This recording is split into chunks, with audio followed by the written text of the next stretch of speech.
আসসালামু আলাইকুম সুপ্রিয় শিক্ষার্থীবৃন্দ, কেমন আছো সবাই? আশা করি ভালো আছো। আমি মোহাম্মদ কাউসার আহমেদ আজ তোমাদের সাথে হিসাব বিজ্ঞান দ্বিতীয় পত্রের বেতন ও মজুরি চ্যাপ্টারের ধারাবাহিকতায় একক সংক্রান্ত বেতন ও মজুরির অঙ্ক সমাধান করে দেখাবো। আজকে দেখাবো তোমাদের বইয়ের পেজ নাম্বার 267 এর সমস্যা 29। এটি এককের ভিত্তিতে এটি একটি ছাতা উৎপাদনকারী প্রতিষ্ঠান। এক্ষেত্রে সাপ্তাহিক 60 ঘন্টা কর্মদিবস হিসেবে বিবেচনা করা হয়। আর এক্ষেত্রে আরো আছে, সেটা হচ্ছে প্রতি এককের প্রমাণ সময় হলো 3 ঘন্টা আর ঘন্টা প্রতি স্বাভাবিক মজুরি দেওয়া আছে 25 টাকা। কোন কোশ্চেনে আমাদের বের করতে হবে যে সাপ্তাহিক প্রমাণ উৎপাদন একক নির্ণয় করো, অর্থাৎ কতটি ছাতা উৎপাদন হয় এক সপ্তাহে, সেটা করে দেখাবো। দেখো,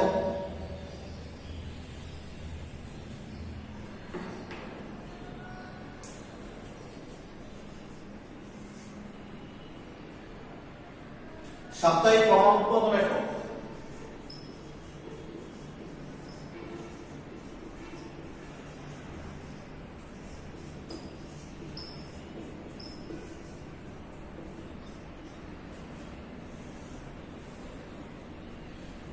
সেক্ষেত্রে সাপ্তাহিক কর্মঘন্টা যেটা আছে সেটাকে আমরা ভাগ করব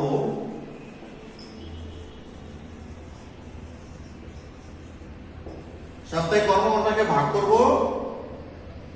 যে একক প্রতি প্রমাণ সময় মতো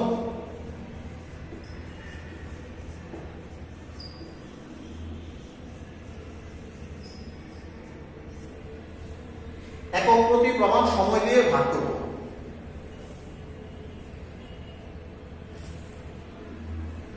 এক্ষেত্রে আমরা দেখতে পাচ্ছি সাপ্তাহিক কর্মঘন্টা যেহেতু এখানে 60, তো 60 তুলব এখানে, আর একক প্রতি প্রমাণ সময় হচ্ছে 3 ঘন্টা।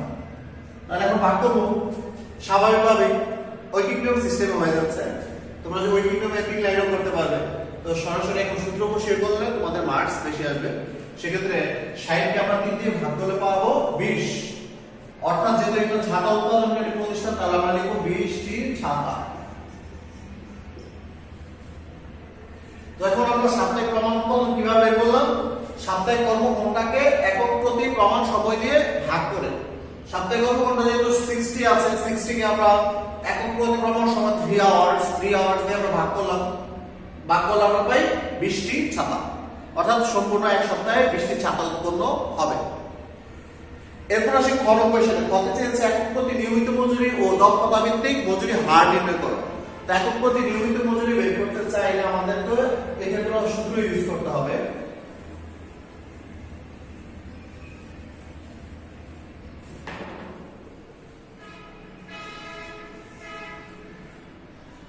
লিখব একক প্রতি নিয়মিত মজুরি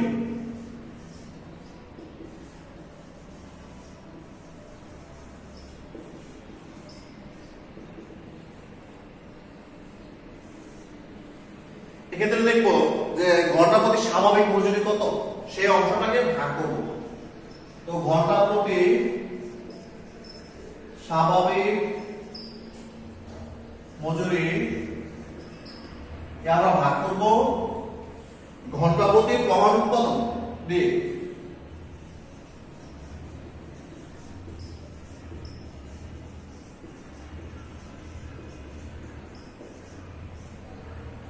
ঘন্টা প্রতি স্বাভাবিক মজুরিকে আমরা ভাগ করব ঘন্টা প্রতি প্রমাণ উৎপাদন দিয়ে।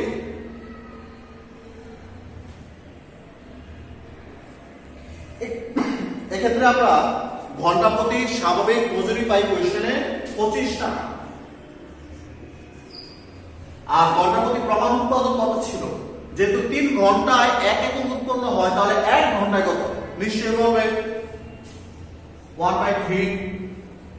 3 ঘন্টায় এক একক হবে, 1 ঘন্টায় কত? 3 নিচে চলে যাবে, তাহলে সেক্ষেত্রে 1/3। 25 ইনটু এখন ফুটে দেব, তাহলে 3 25 75 টাকা। অর্থাৎ 75 টাকা ঘন্টায় মজুরি পায়, যেটা আমরা বলতে পারি যে একক প্রতি নিয়মিত মজুরি, যেটা একক প্রতি নিয়মিত মজুরি।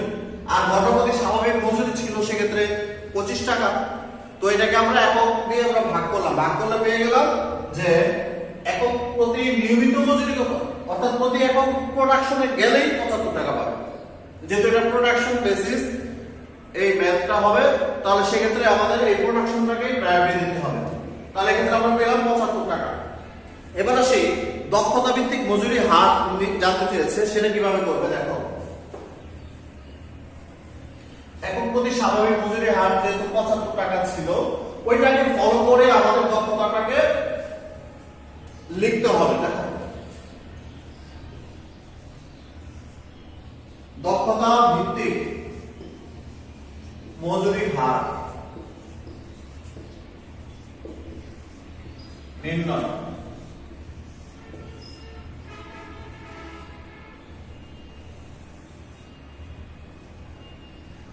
তিনটা অপশন আছে, একটা হচ্ছে প্রমাণ উৎপাদনের নিচে, একটা হচ্ছে প্রমাণ উৎপাদনের সমান, আর একটা হচ্ছে প্রমাণ উৎপাদনের ঊর্ধ্বে। প্রমাণ উৎপাদনের নিচের ক্ষেত্রে পার্সেন্টেজ আছে কোশ্চেনে 80%, আর প্রমাণ উৎপাদনের সমান হলে কোশ্চেনে আছে 100%, আর প্রমাণ উৎপাদনের যদি ঊর্ধ্বে হয় তখন সেক্ষেত্রে আছে 120%। তাহলে সেক্ষেত্রে তিন রকমের দক্ষতা আছে, আমরা সেই তিন রকমটা এখানে দেখাবো। প্রমাণ উৎপাদনের নিচে সেক্ষেত্রে কার্যহার বা কর্মহার লিখতে পারো। কার্যহার ইকুয়াল টু, যেহেতু 75 টাকা হচ্ছে মূল টাকা, ইনটু কষায় আছে 80%, 80% বের করবে, 80% বের করলে আমরা পাবো 75 এর 80% ক্যালকুলেটর ইউজ করলে তোমরা পাবে 60, এই 60 টাকা। তাহলে প্রমাণ উৎপাদনের ঊর্ধ্বে কতটুকু আর সমান কত সেটা বের করব। প্রমাণ উৎপাদনের সমান যদি বলি, কার্যহার এই 75 এর উপরে আমরা 100% বের করব। 75 এর 100% নিশ্চয়ই বলবে 75ই হবে, 75 টাকা দাও। এবার সেই প্রমাণ উৎপাদনের ঊর্ধ্বে যদি বলে তখন সেক্ষেত্রে কি করবে?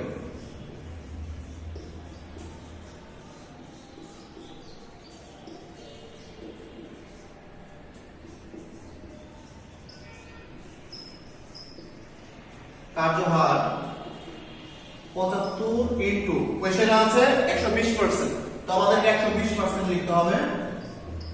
তো 75 এর 120% যদি বের করি তাহলে কত পাবো? তখন সেক্ষেত্রে 75 আর 120% ক্যালকুলেটর ইউজ করে লিখবে, তখন পেয়ে যাবে 90 টাকা।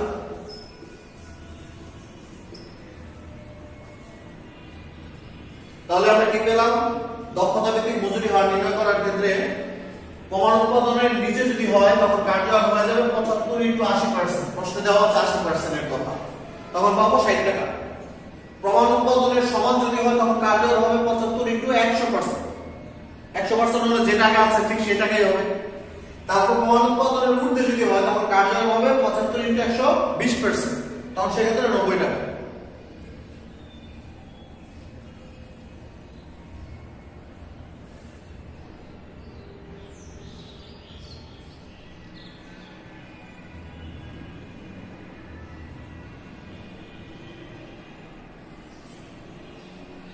এভাবে তোমরা দক্ষতা ভিত্তিক মজুরি হার নির্ণয় করবে। আর শ্রমিকদের প্রদেয় মোট মজুরি নির্ণয় করার ক্ষেত্রে আমরা স্বাভাবিকভাবেই করব। সেক্ষেত্রে এই অংশটুকু এই যে যেটা বের করলাম সেগুলো কিন্তু লাগবে 60, তারপর 75, এরপর হচ্ছে 90। কিভাবে লাগবে দেখো, এখানে একটা প্রথম অবস্থায় চার্ট করব।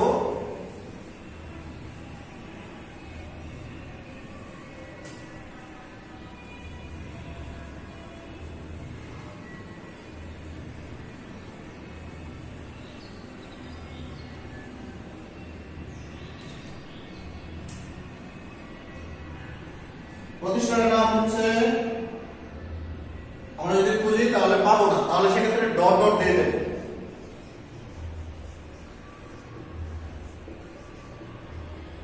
লিখবো মজুরি তালিকা বা বিবরণী লিখবে এককের ভিত্তিতে হলে। এরপর হচ্ছে তারিখের কোনো ফিক্স করা হয়নি, গড় করতে হবে। 4 জন এখানে শ্রমিক আছে, তো 4 জনের জন্য আমাদের 4টা গড় করতে হবে।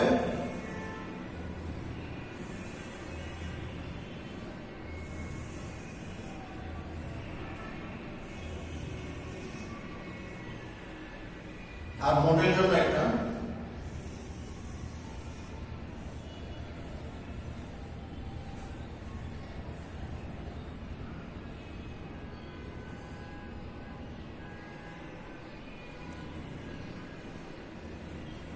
দেখো কিভাবে করি, এটা হচ্ছে ক্রমিক নর্ম।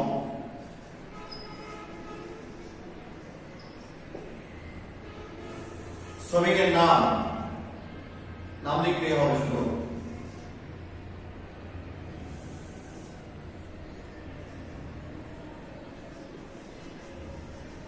প্রমাণ উৎপাদন, প্রমাণ মানে স্বাভাবিক উৎপাদন, এটা হলো প্রকৃত উৎপাদন।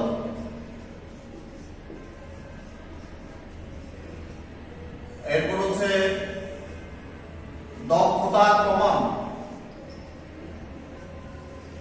এই ঊর্ধ্বে না নিচে বা সমান এগুলো বের করতে হবে। আর এরপর হচ্ছে এটা হচ্ছে কার্যহার, অর্থাৎ এই দক্ষতা অনুযায়ী কে কত টাকা মজুরি পাবে, আর এক্ষেত্রে লিখবো আমরা মজুরি। তাহলে এক্ষেত্রে ক্রমিক রং একে পাচ্ছি, নাম হচ্ছে কি, নাম হচ্ছে রেশমা।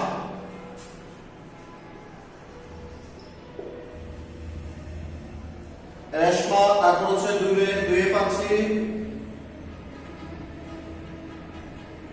নূপুর, 3 পাচ্ছি ঝিনুক, 4 পাচ্ছি অন্নি। এই 4 জন শ্রমিক আছে, রেশমা, নূপুর, ঝিনুক, এরপর হচ্ছে অন্নি। প্রমাণ উৎপাদন আমরা বের করেছিলাম, প্রমাণ উৎপাদন হচ্ছে 20, প্রত্যেকের বেলা সেম হবে। প্রকৃতি উৎপাদনের ক্ষেত্রে আবার আলাদা আলাদা, কারণ এই প্রকৃতি উৎপাদনের উপর ডিপেন্ড করে তাদের মজুরি দেওয়া হয়। তাহলে সেক্ষেত্রে প্রকৃতি উৎপাদন রেশমা হচ্ছে 16, নূপুর হলো 18, তারপর ঝিনুক হলো 20, এরপর অন্নি হলো 22। এখন আমরা চিন্তা করব যে এই প্রমাণ উৎপাদনের নিচে না সমান নাকি উঠে। তাহলে এটা যেহেতু 20 আর এটা 16, তাহলে এটা অবশ্যই করবো আমরা নিচে। এখানে 20, এখানে 18, এটা নিচে। 20 আর 20 তাহলে সমান, 20 আর 22 তাহলে এটা হলো ঊর্ধ্বে। 20 আর 16 এগুলো পেলাম। তাহলে এখন যদি নিচে হয় তখন সেক্ষেত্রে রেট ছিল 60 আর সমান হলে ছিল 75, ঊর্ধ্বে হলে ছিল 90। এই অংশগুলো আমরা বের করলাম। বের করার পর এখন আমরা স্বাভাবিকভাবে প্রকৃত উৎপাদনের সাথে, এই যে অংশটা তোমরা দেখতে পাচ্ছ, এই প্রকৃত উৎপাদনের সাথে কার্যহার আমরা গুণ করে দেব। গুণ করে যা পাই সেটা হচ্ছে মজুরি। তাহলে 16 আর 60 আমরা গুণ করে দেব।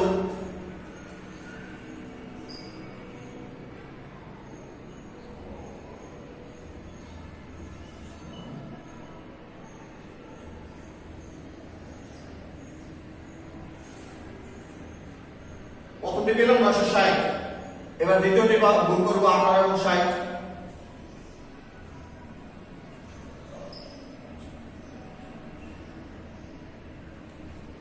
তখন পাবো 1080 টাকা। এরপর 75 এর সাথে 20 গুণ করে দেব, তখন আমরা পাবো 1500। 20 এর সাথে 22 যদি তুলনা করি তাহলে সেদিকেও, তাহলে এদিকে 22 আছে আর এদিকে আছে 90। এখন আমরা গুণ করলে তখন কত পাবো দেখো, 0। তোমরা ক্যালকুলেটরে এগুলো সব করে নেবে।